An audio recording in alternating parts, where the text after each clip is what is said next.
Macam mana kita berfungsi dalam menjalankan perniagaan kita. Business owner dia ada dia punya matlamat dia. Salesman pun ada matlamat dia. Dan bagaimana kita berfungsi untuk mencapai matlamat itu. Fokus salesman, of course dia salesman.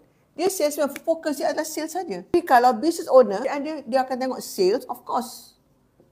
Sales dan juga dia tengok profit.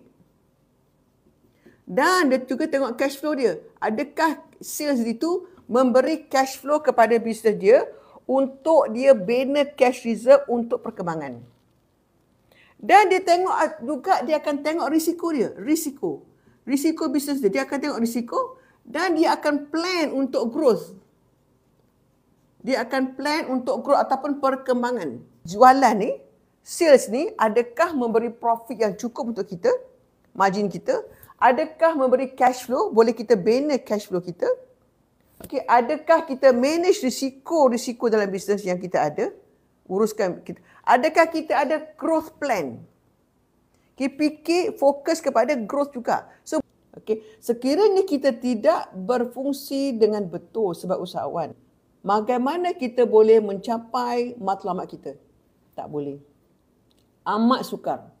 Kenapa businessman, usahawan tidak berjaya ataupun belum boleh berjaya lagi? Sebab mereka tidak menjalankan dia punya role dia ataupun fungsi dia dengan betul sebagai business owner.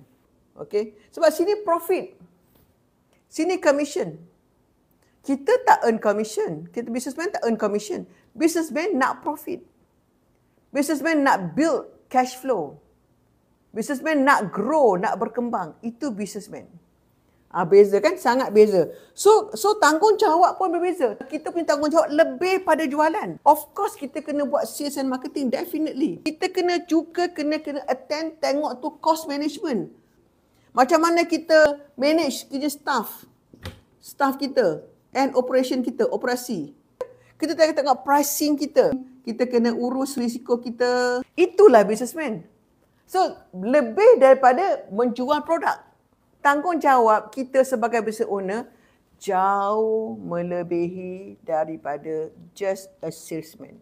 Maka kalau kita berfikir, mindset kita hanya berfikir sebagai salesman saja, kita bertindak sebagai salesman saja, mana mungkin kita boleh dapat ni bottom line ni yang kita mahukan.